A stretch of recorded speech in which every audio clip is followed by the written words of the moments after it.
नमस्कार मेरे प्यारे बच्चों, आप सभी का स्वागत है आपके अपने प्यारे से YouTube चैनल रिया ऑनलाइन कोचिंग में। दोस्तों, मैं हूं नितीश और आज की इस वीडियो के अंदर हम चैप्टर 3 निर्देशांक ज्यामिति इसके कुछ इंपॉर्टेंट क्वेश्चंस करने वाले हैं। बहुत छोटा एक्सरसाइज था, बहुत छोटा इसका इंट्रोडक्शन था।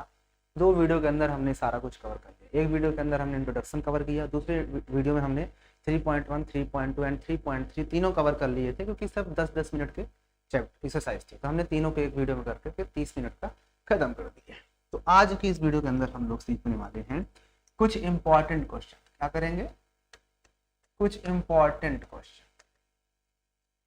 जो कि बहुत ही आसान है। हम लोग इस चैप्टर में कुछ था ही नहीं। इस चैप्टर में कुछ ही चीजें थी जो कि आपने क्लास 8 में भी पढ़ा है, ठीक है ना। कुछ चीजें थी, तो आइए देख लेते हैं फिर कुछ क्वेश्चंस। इसमें सिर्फ एक ही चीज था जिसमें हम कार्तीय तल की बात करते थे। किसकी? कार्तीय तल की। कार्तीय तल हमने ऐसे सीखा था। कार्तीय तल में हमने सीखा था कि जो यहाँ पर होता है इसको हम मूल बिंदु कहते हैं। क्या कहते हैं? मूल बिंदु।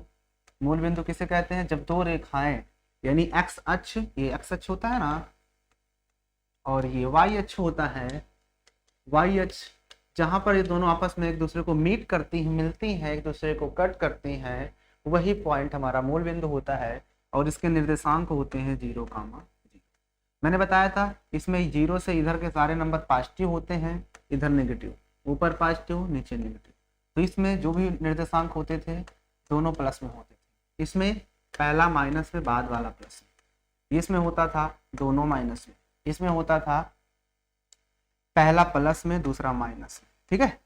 पहला कार्तीय तल, इसको फर्स्ट क्वाड्रेंट बोलते थे, इसको सेकंड क्वाड्रेंट बोलते थे, इसको थर्ड बोलते थे, और इसको फोर्थ बोलते थे। राइट? याद है? भूल गए सब? ठीक है ना। उसके बाद एक चीज और भी बताया था कि जो एक्स अक्ष होता है उसको हम दूसरा नाम भुज भी बोलते थे, और जो ये वाला होता था इसको हम कोटि भी बोलते थे। क्या बोलते थे? कोटि। इंग्लिश वालों, एक्स एक्सिस को हम बोलते थे भुज, यानी इसको इंग्लिश में एब्सिसा बोलते थे, एब्सिसा। और इसको बोलते थे ऑर्डिनेट। क्या बोलते थे? ऑर्डिनेट। ठीक है ना। आज हम सीखेंगे इसमें पॉइंट को हम प्लॉट करना, कि कैसे हम प्लॉटिंग करते हैं किसी भी नंबर की। सब कुछ बहुत ही आसानी से सीखने वाले हैं, तो कहीं जाइएगा मत। खाना नहीं खाओ तो खा लो, पानी नहीं पिए हो तो पी लो, और सब कुछ कर चुके हो तो पढ़ लो। रियल टेस्ट समझ करके इसको करिएगा। सारे इसमें जितने भी हमने पढ़ा सब कुछ इसमें सीखने वाले। ठीक है, तो आइए पहले क्वेश्चन पे हम बढ़ते हैं। क्वेश्चन पहला यहाँ पर डालना हो तो डाल दो। क्या डाल दे? कुछ महत्वपूर्ण प्रश्न। यहाँ पर हम डाल देते हैं कुछ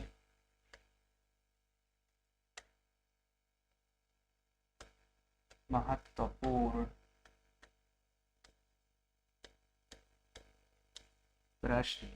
प्रश्न डाल दे। ठीक, आओ चलते हैं कक्षा 9, क्लास 9। ठीक है, आओ। पहला क्वेश्चन हमारे पास दिया है बच्चों। Here is the first question is what question? 3 - 7। 3 - 7। आपको ये बताना है कि ये जो है हमारा 3 - 7, ये किस चतुर्थांश में है, किस चतुर्थांश में होगा। तो मैंने बताया पहला देखो प्लस में है, बाद वाला माइनस में है। जब ऐसी कंडीशन बनती है क्वाड्रेंट के अंदर, क्वाड्रेंट में इधर तो ये प्लस होता है, पहले एक्स अक्ष प्लस में रहता है, वाई अक्ष भी प्लस में, तो प्लस प्लस होता है। तो फर्स्ट में पहले एक्स अक्ष लिखते हैं तो माइनस में होता है, फिर वाई अक्ष प्लस में, फिर इसमें तो एक्स अक्ष भी माइनस में, वाई अक्ष भी माइनस में। इसमें पहले एक्स अक्ष तो प्लस में होता है, वाई अक्ष फिर माइनस में होता है। तो बताओ ये किस में जा रहा है? पहला प्लस में है, +3, दूसरा -7, तो प्लस और माइनस, तो प्लस और माइनस फोर्थ में जाता है। इसका मतलब जो इसका आंसर होगा कौन से है? तो लिखेंगे चतुर्थ चतुर्थांश में। कौन सा? चतुर्थ चतुर्थांश। इसका ये आंसर हो जाएगा, है ना। आंसर हो गया। आपको ये चीज समझाने के लिए मैंने बताया, सीधा इसका आंसर चतुर्थ चतुर्थांश हो जाएगा। ठीक है, चलिए नेक्स्ट क्वेश्चन पे आइए। नेक्स्ट क्वेश्चन पे चलते हैं। नेक्स्ट क्वेश्चन है, नेक्स्ट क्वेश्चन है हमारे पास क्वेश्चन है, हम उनको देखते हैं। 8, 0 कहां पर होगा? 8, 0 दूसरा है आपके पास 8, कामा 0, ये कहां पर स्थित होगा? आपको ऑप्शन दे देता हूं। पहला ऑप्शन है प्रथम चतुर्थांश में, दूसरा है आपके पास द्वितीय चतुर्थांश के आगे लगा लेना, तीसरा है आपके पास x अक्ष पर, और चौथा है आपके पास y अक्ष पर। आप बताओ ये कहां पर होगा? आप बताओ। मैंने बताया था कि जब y का वैल्यू 0 होता है तो x अक्ष पर होता है, जब x का वैल्यू 0 होता है तो y अक्ष पर होता है। कैसे? आपको मैंने दिखाया भी था कि पहले हम x अक्ष लिखते हैं तो x अक्ष 8 है, तो 8 इधर जाएगा कहीं ना कहीं, 8 यहाँ पर आएगा, फिर y चला ही नहीं, इसका मतलब जो पॉइंट है वो यहीं पे रह जाएगा 8,0। अब देखो किस पक्ष पे है? x अक्ष पे ही रह गया ना। तो अगर और भी आगे दिया होता ऑप्शन x अक्ष की धनात्मक दिशा पर, x अक्ष की ऋणात्मक दिशा पर, तो x अक्ष की धनात्मक दिशा पर हो जाता, लेकिन है तो x अक्ष पर ना। तो हमारा ऑप्शन जो होगा बच्चों कौन सा करेक्ट हो जाएगा? Option 3 is correct answer here. 8,0 point is lie on x axis. Okay, move to the next question. आइए अगला देखते हैं क्वेश्चन क्या कह रहा है। अगला क्वेश्चन में हम बढ़ चलते हैं। अब दिया है 8-7, तीसरा क्वेश्चन हमारे पास है 8-7, तीसरा है 8-7, ये किस में होगा? इसका क्या पूछा है? इसका भुज पूछा है इस क्वेश्चन में। इसका बताओ भुज क्या होगा? इसका भुज क्या होगा? भुज क्या होगा? अब मैं आपसे पूछता हूँ कि कोटि क्या होगी। चलिए, क्वेश्चन ने भुज पूछा है, मैं आपसे कोटि पूछा। भुज को इंग्लिश में क्या बोलते हैं? तो इसको इंग्लिश में एब्सिसा बोलते हैं ना, एब्सिसा। इसको ऑर्डिनेट बोलते हैं। चलिए बताओ, तो भुज जो होता है पहले x एक्सिस को बोलते हैं ना भुज, तो यानी इसका जो आंसर हो जाएगा भुज जो होगा वो 8 हो जाएगा, कोटि क्या होगी तो -7 हो जाएगी। बताओ कितना आसान क्वेश्चन था, है ना। चलें आगे। ओके, ऐसे क्वेश्चन में टाइम वेस्ट करना बेवकूफी समझता हूँ। आइए क्वेश्चन नंबर 4 है, 5 नंबरिंग कर लेना जो भी हो। चौथा आते हैं क्वेश्चन नंबर 4 पे। क्वेश्चन नंबर 4 है हमारे पास,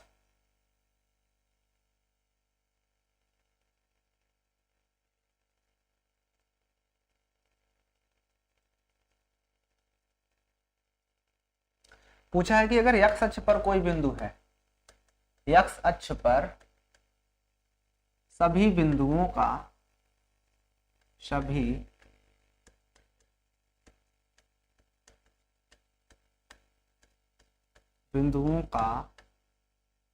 बिंदुओं का भुज क्या होगा?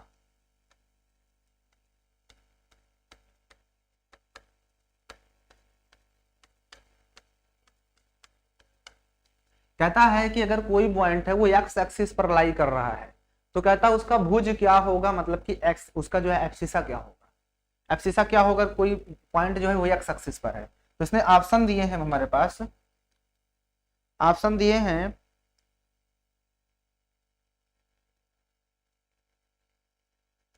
0, 1, 4 एनी नंबर। 0, 1, 4 कोई भी संख्या,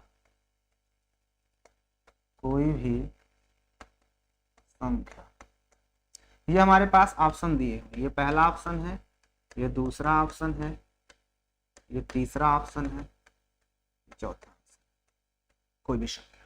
कहता है अगर x एक्सिस पर कोई सभी बिंदु का भुज क्या होगा? x एक्सिस पर हमें पता है कि अगर x एक्सिस होता है कोई तो पहले x रखते हैं फिर y रखते हैं। अब ये भी हमें पता है कि अगर x अक्ष पर है कोई पॉइंट तो x अक्ष पर y का वैल्यू तो 0 होता है। अगर कोई पॉइंट x एक्सिस पर लाई करता है तो वहां पर y 0 होता है, तभी तो x पर रह जाता है, जैसा अभी हमने देखा 8,0 वाला। तो यहाँ पर आप देख रहे हो कि x और 0 है, तो अगर x एक्सिस पर कोई पॉइंट है तो y 0 होगा। और x क्या हो सकता है, वही पूछा है कि भुज क्या होगा। भुज मतलब x पहले वाले को ही तो एब्सिसा, उसी को तो भुज बोलते हैं, x वाले को। तो कहता है यहाँ पर कौन सा नंबर हो सकता है? x इक्वल टू हम क्या रख सकते हैं, क्या वैल्यू हो सकती है, वही तो भुज होता है। तो हमें पता है कि ये भर 0 होगा और x की वैल्यू कुछ भी हो सकती है, 1, 2, 3, 4, 5, 6 या -1, -2, -3, -4, कुछ भी, कोई भी संख्या हो सकती है।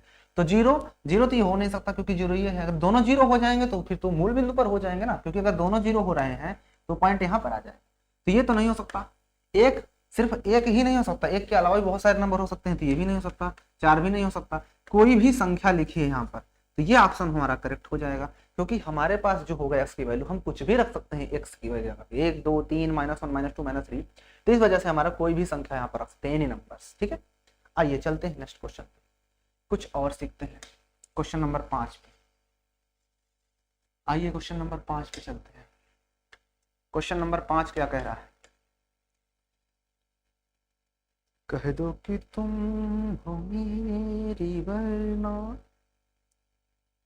आई कहता है जिस बिंदु पर दोनों निर्देशांक मिलते हैं, जिस बिंदु पर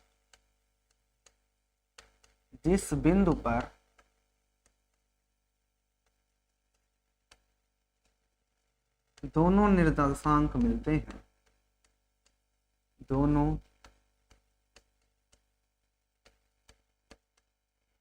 दोनों निर्देशांक मिलते हैं,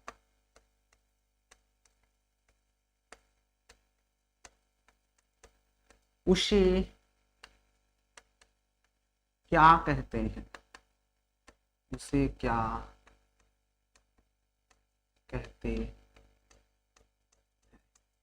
इसलिए क्वेश्चन में ये पूछा है कि जिस बिंदु पर दोनों निर्देशांक मिलते हैं उसे क्या कहते हैं? Where two coordinates are meet, that's what's name this point. जहां पर दोनों निर्देशांक मिलते हैं, जहां पर दोनों निर्देशांक मिलते हैं, ये देखो, एक एक्स एक्सिस होता है ना, ये एक्स एक्सिस होता है, एक्स अक्ष होता है, और ये होता है वाई अक्ष, है ना। और ये दोनों जहां पर मिलते हैं, ये दोनों जहां पर मिलते हैं, यहीं पर तो मिले, तो ये पॉइंट जो होता है जहां पर मिलते हैं उसे हम क्या बोलते हैं? उसे ही तो मूल बिंदु बोलते हैं। क्या बोलते हैं बच्चों? उसको मूल बिंदु। तो इसका उत्तर जो हो जाएगा इस प्रश्न का उत्तर हो जाएगा मूल बिंदु। क्या हो जाएगा? मूल बिंदु, जिसे इंग्लिश में हम ओरिजिन बोलते हैं। ओरिजिन बोलते हैं ना इसे, ओरिजिन भी लिख सकते हैं। अगर पूछता है उसके निर्देशांक क्या होंगे, तो निर्देशांक भी लिख सकते थे आप, इसके ऑर्डिनेट भी लिख सकते थे। निर्देशांक क्या होंगे? तो निर्देशांक होंगे इसके 0, ठीक है, क्योंकि न तो एक्स पे चलता है ना तो वाई पे, उसी को हम मूल बिंदु कहते हैं। ठीक है। आइए बढ़ते हैं नेक्स्ट क्वेश्चन पे, क्वेश्चन नंबर 6। ये क्या हुआ, कब हुआ, मैं जानूंगा। क्वेश्चन नंबर 6 देखते हैं क्या है। क्वेश्चन नंबर 6 है हमारे पास। यदि किसी बिंदु का y निर्देशांक, कहता है यदि किसी बिंदु का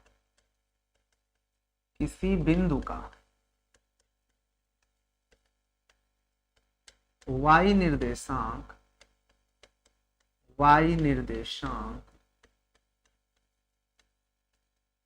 क्या हो जाए? 0 हो,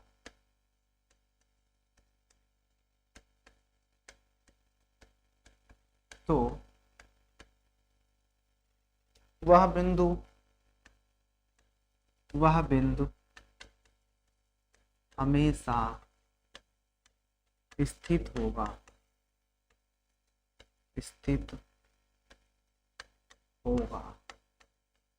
कहाँ पे स्थित होगा? ऑप्शन है आपके पास, पहला, दूसरा, तीसरा, चौथा, इधर। कहां पर स्थित होगा? फर्स्ट, सेकंड, थर्ड या एक्स अक्ष पर। ऑप्शन है आपके पास, यदि किसी बिंदु का y निर्देशांक 0 है। कोई भी हमारे पास निर्देशांक जो बनता है उसमें x एक्सिस होता है और y एक्सिस, इस तरह से x होता है और y भी होता है। तो कहता है अगर y निर्देशांक 0 हो, यानी x कुछ भी हो लेकिन y वाला 0 हो जाए, तो वो किस एक्सिस पर होता है? मैंने बताया जो 0 होता है उसके अलावा जो बचता है उसी एक्सिस पर होता है। इसका मतलब कि x एक्सिस पर ये लाई करेगा, सीधा सीधा x एक्सिस पर ये लाई करेगा। आपको समझ में आ गया होगा? चलिए चलते हैं नेक्स्ट क्वेश्चन। अगर यहीं पे कह देता कि x निर्देशांक शून्य होता तो x वाला 0 कर देते, ही 0 तो y बन जाता है यहाँ पर, तो 0y, इसका मतलब y दिया, इसका मतलब y अक्ष पर फिर हो जाता आंसर। ठीक है, आइए बढ़ते हैं नेक्स्ट क्वेश्चन। तू जब जब मुझको पुकारे मैं दौड़ आऊं यमुना किनारे। क्या बात। आइए 7 नंबर पे चलते हैं। कहता है x +2, 4 ये जो है बराबर है, किसके बराबर है? 5y - 2 के। 5y - 2 के। तो x y के निर्देशांक तो हमें बताना है, तो x, y = मैंने बताया था कि कभी भी x पहले जो यहां पर दिया हुआ है x +2 फिर कामा लगाकर 4 दिया है, वो कह रहा है बराबर है किसके?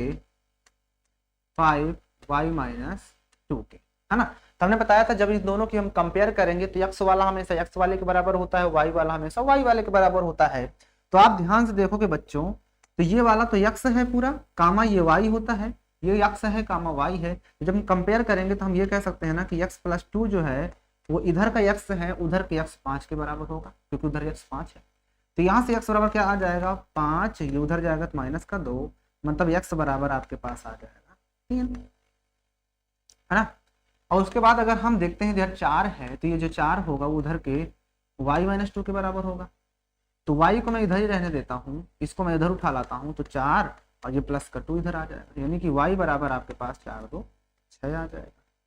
तो उसने पूछा था x और y के निर्देशांक क्या होंगे, तो x और y के जो निर्देशांक हो जाएंगे, पहले x है तो पहले x रखेंगे 3, और फिर y है, y 6 है तो 6। तो हमारे पास जो आंसर इस प्रश्न का पूछा गया था उसका आंसर ये हो जाएगा।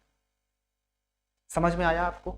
x और y के निर्देशांक कुछ इस तरह से हमें निकालना था, समझ में आ गया होगा। ठीक, कभी भी इस तरह क्वेश्चन दिया हो तो x वाला x वाले के बराबर होगा, y वाला y वाले, और आप आसानी से दोनों इक्वेशन बन जाएगा, सॉल्व करके वैल्यू निकाल सकते हैं। चलिए आते हैं नेक्स्ट क्वेश्चन, क्वेश्चन नंबर 8।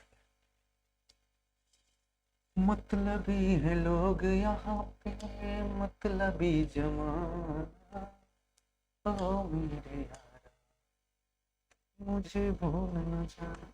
आइए चलते हैं नेक्स्ट क्वेश्चन। कहता है एक बिंदु x अक्ष के ऋणात्मक पक्ष पर स्थित है। कहता है कि एक बिंदु है, क्या है? एक बिंदु है, एक बिंदु है जो कि x अक्ष की, एक बिंदु x अक्ष की ऋणात्मक दिशा पर स्थित है। कहां पर? ऋणात्मक दिशा पर स्थित है, पर स्थित। ठीक है, आगे स्थित हो गया। इसकी मूल बिंदु से दूरी 10 इकाई है। इसकी मूल बिंदु से दूरी भी दे दी है, मूल बिंदु से दूरी कितनी है? 10 इकाई है।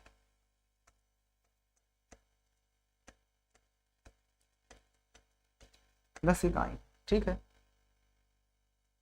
तो बिंदु के निर्देशांक, तो बिंदु के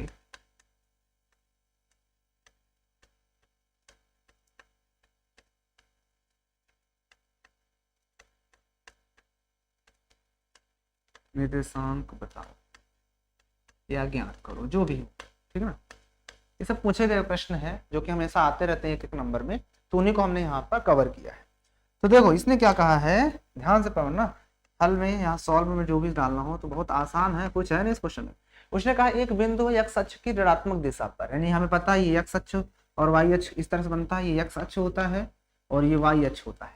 तो उसने कहा x अक्ष की ऋणात्मक दिशा पर कोई पॉइंट है, हमें पता है इधर ऋणात्मक दिशा होती है, 0 होता है ओरिजिन, मूल बिंदु होता है, उससे वो 10 इकाई दूरी पर ऋणात्मक दिशा में, देखो ऋणात्मक दिशा में, तो यहाँ से ऋणात्मक दिशा में 10 कहीं इधर आएगा, 1 2 3 4, तो यहाँ पर 10 आएगा, नहीं आएगा 10, तो कहता है तो बिंदु के निर्देशांक क्या होंगे, अब इधर इसका -10 होगा। अब उसने ये कहा है कि सिर्फ और सिर्फ x अक्ष की ऋणात्मक दिशा पर ही स्थित है, इसका मतलब y0 हुआ, इसका मतलब कि 10, फिर y0 है तो इसका मतलब यहाँ पर हो जाएगा, यानी जो बिंदु होगा उसके निर्देशांक क्या होंगे, तो इसमें लिख सकते हो, यहाँ पर लिखोगे बिंदु के निर्देशांक, क्या लिखोगे, बिंदु के निर्देशांक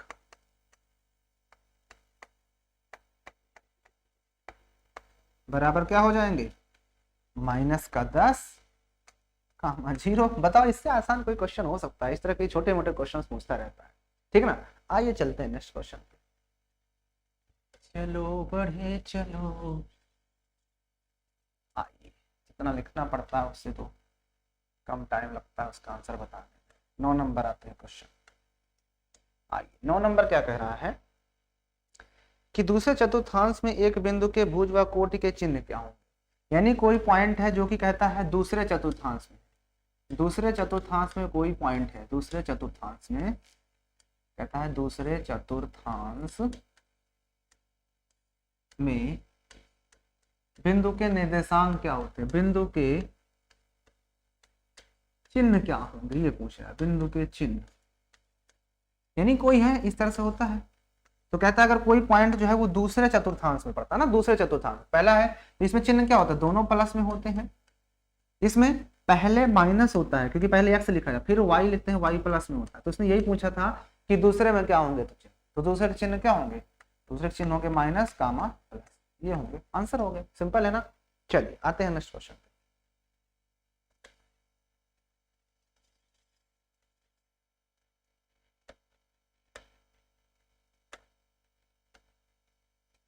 अरे आजा देखो दीवानों की डोलियां, खून से अपने रंग देंगे हम गुलाबी की गोलियां। चलो आगे चलते हैं। अगला क्वेश्चन कह रहा है वह बिंदु जो y अक्ष पर y अक्ष की ऋणात्मक दिशा में 5 इकाई दूरी पर है, तो निर्देशांक बताओ। कहता है इस क्वेश्चन में कि एक कोई x एक्सिस है और y एक्सिस है, तो कहता है एक पॉइंट जो है वो y अक्ष की ऋणात्मक दिशा में है, तो y अक्ष यही होता है ये, और y अक्ष की ऋणात्मक दिशा मतलब ये दिशा हो जाएगी y अक्ष की ऋणात्मक दिशा। तो मूल बिंदु से कितना दूरी पर है, वो कहता है 5 दूरी पर है, तो माइनस का 5 होता है कि नहीं होता इधर।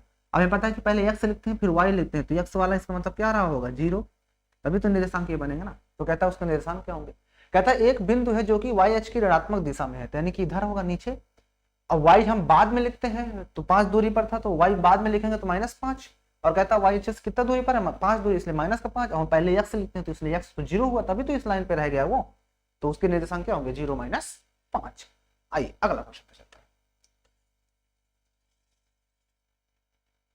अगला क्वेश्चन 11 नंबर। आइए 11 नंबर पे चलते हैं। कहता है एक बिंदु है, एक बिंदु दिया है हमारे पास, बिंदु दिया है, बिंदु है 3,4, ये बिंदु बताना है इसको y अक्ष से लंबवत दूरी, इस बिंदु इतने की y अक्ष से लंबवत दूरी पूछा है, कहां से, y अक्ष से लंबवत दूरी। बताओ ये क्या कर रहा है, इतने आसान आसान क्वेश्चन आते हैं एग्जाम में, बताओ लंबवत दूरी, लंबवत दूरी क्या होगी, कोई दिक्कत नहीं, आपको समझाते हैं कैसे। y अक्ष की लंबवत दूरी ये हो गया, ये हो गया। अब हमें पता है कि यहाँ पर तो ओरिजिन होता है, ये 1 होगा, ये 2 होता है, ये 3 होता है, ये 4 होता है, ये 5 होता है। इधर ये 1 होगा, ये 2 होगा, ये 3 होगा, ये 4, ठीक है। उसने ये कहा है क्वेश्चन में y अक्ष से लंबवत दूरी बताना है, तो मुझे बताओ पहले 3 है तो 3 इसमें जाएगा, ये 3, और उसमें y में 4 जाएगा, तो 3 ये हुआ, 4 ये, यानी इसको जब हम आगे ऐसे बढ़ाते हैं इस तरह से,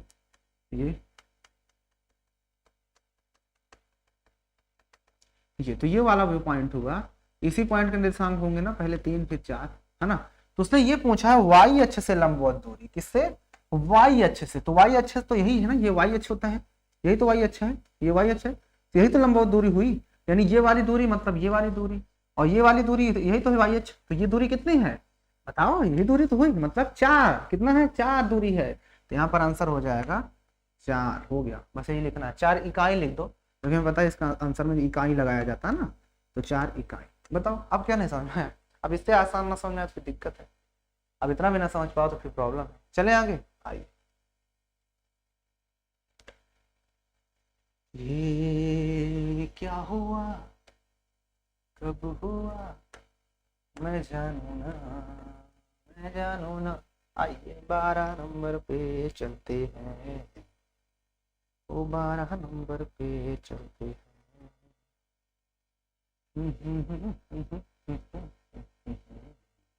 आइए अगला क्वेश्चन पे चलते हैं।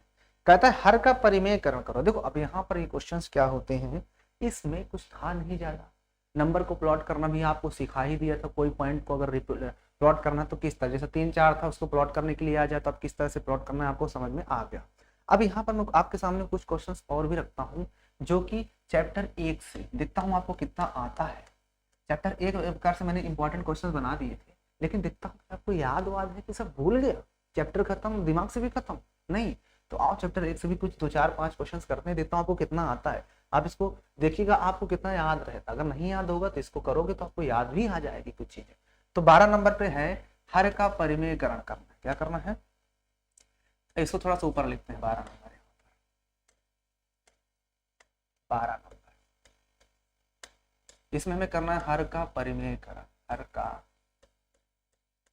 परिमेयकरण।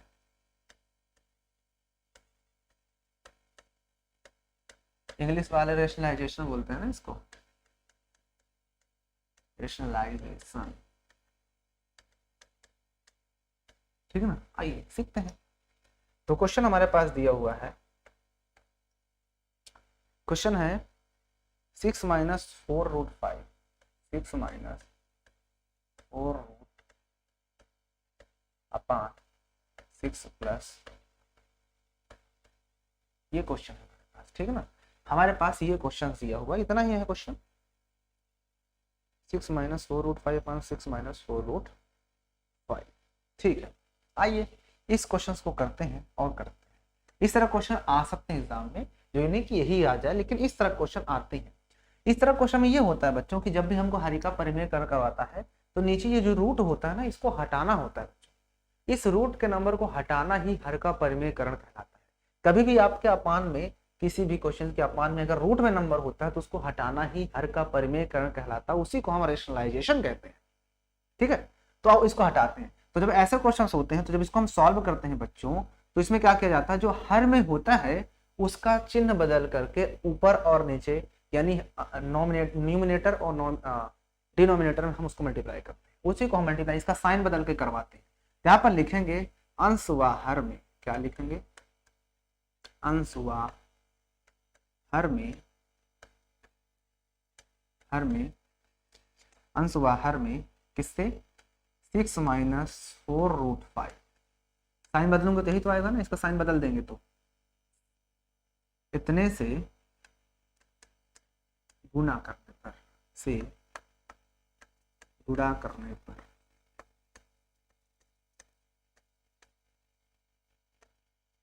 हरे हरे हरे हरे हम तो दिल से हारे। देखो ये क्वेश्चन तो हमारे पास था ऐसे ही। अब हमने साइन क्या किया है, बदल दिया है। तो जो साइन बदलने पर आया है, क्या आया है, 6 माइनस 4 रूट 5, इसको हमें अंश में और इसी का साइन जो बदले थे हर में मल्टीप्लाई करना पड़ेगा। इसका क्यों किया गया, रेशनलाइजेशन करवाने के लिए, ताकि ये रूट के अंदर जो संख्या वो हट जाए। और हमें पता है कि हम जब ऐसा कुछ कर सकते हैं, किसी भी नंबर का अंश और हर में मल्टीप्लाई कर सकते हैं, तो अगर इसको हम अंश और हर में मल्टीप्लाई करते हैं तो क्या होगा कि ये दोनों तो कट के उतना ही हो जाएगा, इसलिए हम ऐसा कर लेते हैं। अब देखो ध्यान से, इसके आगे क्रिया मैं इधर करता हूँ, इसके आगे क्रिया इधर हो रही है। अब देखो हमें पता है कि वही चीज है और यहाँ पर भी वही चीज है।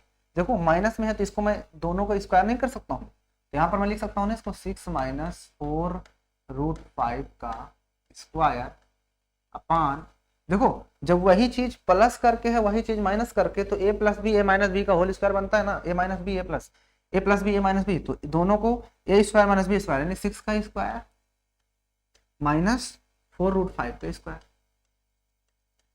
पूरे का स्क्वायर, इस तरह से कर सकते हैं ना। अब ध्यान समझना आगे करिए। अब देखो अब ये तो a माइनस बी का होल स्क्वायर का होता है a स्क्वायर मतलब 6 का स्क्वायर, तो 6 6 36, फिर प्लस बी स्क्वायर, तो प्लस बी स्क्वायर करोगे तो 4 चौके 16, 16 पंचे 80 हो जाएगा, होगा ना, 4 चौके 16 पंचे 80, ठीक है। और माइनस का 2ab, तो 2ab तो 2 छंगे 12 है ना, 2 छंगे 12, 12 चौके 48, 48√5, यही तो आएगा ना, 6 दूनी 12 चौके 48, ठीक है। और अपान में क्या हो जाएगा, मैंने a plus a minus B का होल स्क्वायर लगा दिया, और यहाँ पर देखो 4 छंग का 36 हो जाएगा, और माइनस 4 चौके 16 पंचे 80, यही तो आएगा ना, देखो ना, 4 चौके 16, 16 पंचे 80, ठीक है। ओके, अब देखो ध्यान से, अब आगे ये दोनों जुड़ जाएंगे, ये दोनों जुड़ जाएंगे ना, तो 8 6 हो जाएगा, और 8 3 11 होता है ना, देखो 6 8 3 11, और माइनस को हो जाएगा 48√5, अपान में घटा तो इसको भी, नीचे माइनस में घट जाएगा, 10 में से 4 जाएगा तो 6 आएगा, मतलब 10 में से 6 जाएगा 4 आएगा, और ये बच्चा 7 में से 3 गया तो 4 आएगा, 44 आएगा ना, 6 4 10, 4 3 7 11, ठीक है। कुछ कॉमन हो रहा है, जैसे ये तो 4 से कट जाएगा, तो ऊपर से 4 कॉमन ले लो, तो ऊपर से 4 कॉमन लोगे तो ये हो जाएगा तुम्हारे पास 4 दूनाई 8, 3 हासिल 4 9 36, और यहाँ से 12 चौक 48 होता है, तो 12√5, और नीचे हो जाएगा 4, नीचे से भी कॉमन ले लोगे तो 11 चौक 44 होता है, यानी ऊपर से भी 4 कॉमन ले लिया, नीचे से भी 4 कॉमन, तो कट गया, तो इतना आंसर आ गया। अब देखो हर में हमारा क्या हो गया, जो नंबर रूट में था वो हट चुका है, तो हमारे पास ये आंसर हो गया, ठीक है ना। अच्छा, कभी कभी इश्यू क्या करता है, इसको a प्लस बी√3 के फॉर्म में लिखो, तो जब a प्लस बी√3 के फॉर्म में लिखना होता है तो इसको आप ऐसे भी लिख सकते हो, इसको आगे बढ़ा करके 29 के बटा भी 11 होगा, और माइनस माइनस लगा करके 12√5/11, ये भी सही है, ये भी सही है। कभी कभी क्या करता है, इसको a प्लस बी रूट के फॉर्म में लिखो, तो इस तरह से भी हम इसको लिख सकते हैं, अलग अलग कर देते हैं, यानी कि जो हमारे रियल नंबर होता है उसको अलग, और जो हमारे पास इरेशनल नंबर होता है उसको अलग करते हैं, इस तरह से, ठीक है ना। कहने मतलब कि रेशनल नंबर अलग, इरेशनल नंबर अलग, समझ नहीं पाया तो बात को, इस तरह से इस क्वेश्चन को करना था, समझ में आ गया होगा। तो कितना प्यारा सा था, कितना आसानी से मैंने, कितना मस्त तरीके से, कितना राइटिंग से इस क्वेश्चन। आइए अगला क्वेश्चन चलते हैं। उम्मीद है कि आपको चीजें समझ में आ गई होगी और आपको मजा भी आ गया होगा। आइए क्वेश्चन नंबर अगला चलते हैं, क्वेश्चन नंबर 13 पे। क्वेश्चन नंबर 13 क्या कहता है, आइए 13 नंबर देखते हैं। आइए 13 नंबर पे क्या कह रहा है, कहता है p बाई क्यू के रूप में लिखना है, हमारे पास क्वेश्चन से उसको p बाई क्यू के रूप में लिखना है। 18.48 के ऊपर बार है, इस तरह से इसे हमें लिखना है p बाई क्यू के फॉर्म, इस फॉर्म में इसको लिखना है, ठीक है ना, p बाई क्यू के रूप में लिखना है, ठीक है ना।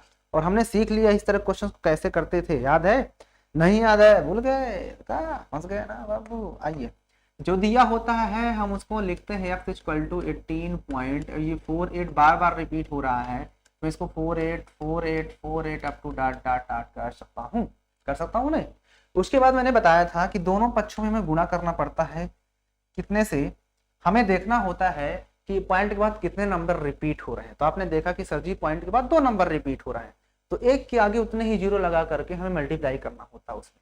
तो यहाँ पर आपने देखा पॉइंट के बाद 2 नंबर रिपीट हो रहा है, तो यहाँ पर लिखेंगे दोनों पक्षों में, इस चीज में, इसको समीकरण 1 डाल दें क्या, समीकरण 1 डाल, ठीक है ना। अब यहाँ पर लिखेंगे समीकरण 1 के दोनों पक्षों में कितने से गुणा करेंगे, 100 से गुणा करेंगे, क्योंकि 2 नंबर रिपीट हो रहा है, 100 से गुणा करने।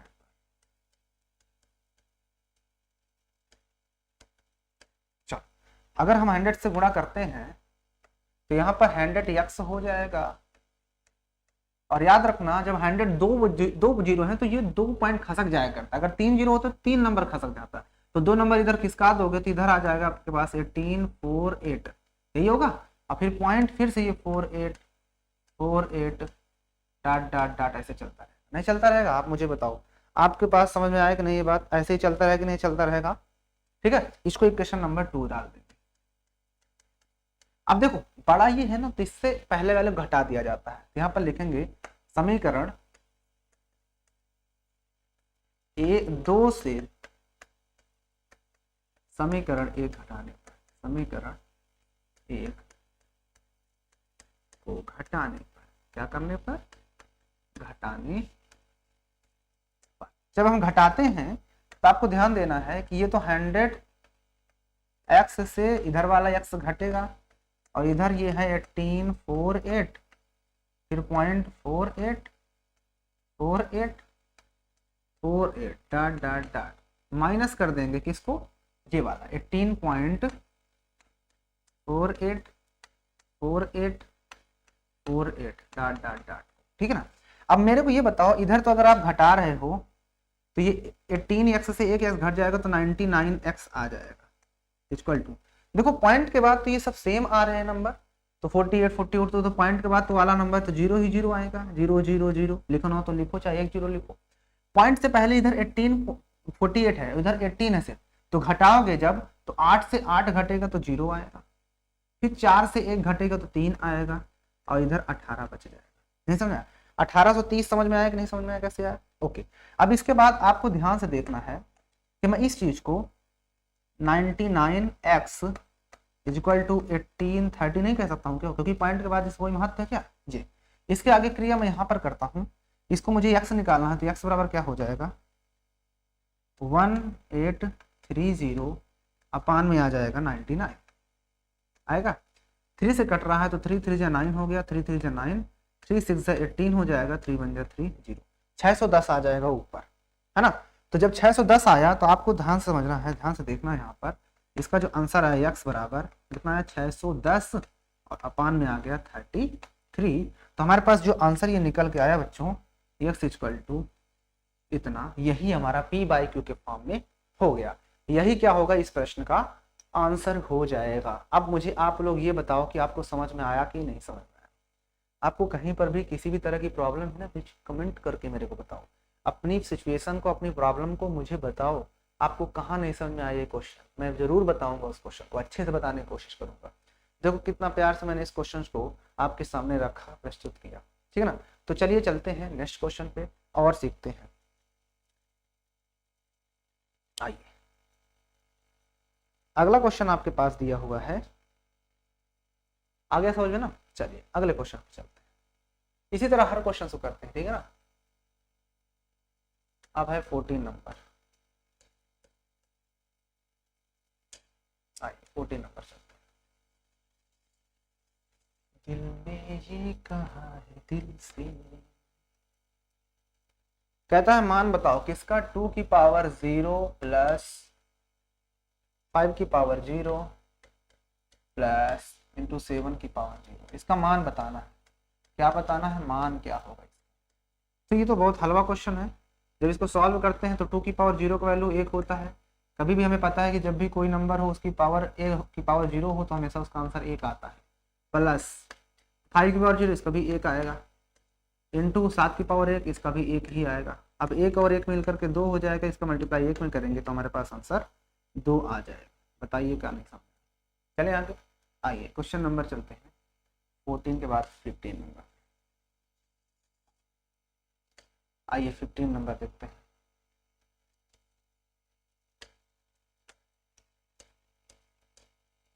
फिफ्टीन नंबर क्वेश्चन है 81 की पावर 81 की पावर दिया है माइनस का 1/2, ठीक है, और फिर इसकी पावर दिया है 1/4 और पूरे की पावर है 2 जी।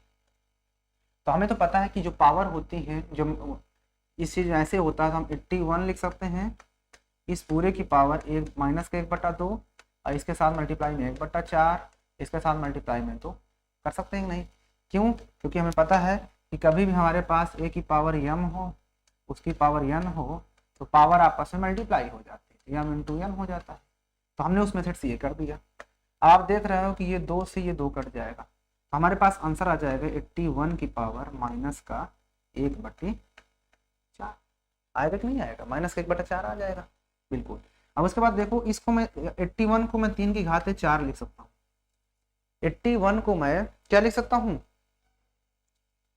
अच्छा यहाँ पर माइनस भी था बच्चों, यहाँ पर माइनस है, यहाँ पर माइनस है तो यहाँ पर भी माइनस, जब ये माइनस तो ये माइनस और माइनस प्लस हो जाएगा ना। अब देखो ये माइनस माइनस प्लस हो जाएगा ये, तो 3 की घाते 4 और इस पूरे मैंने 81 को 3 घात 40 है, 3 3 का 9 3 27 3 का 81, पता है ना, 3 3 का 9 3 27 3 का 81 और उसकी पावर 1/4 था पहले से। अब फिर से वही काम, जब पावर होती है आपस में कट जाती है तो यहाँ पर आंसर कितना आ जाएगा 3। ठीक है ना, आई बात समझ में, आया समझ में क्वेश्चन। चलिए आते हैं आज का लास्ट क्वेश्चन देख लेते हैं, क्वेश्चन नंबर 16। आइए 16 नंबर पर चलते हैं।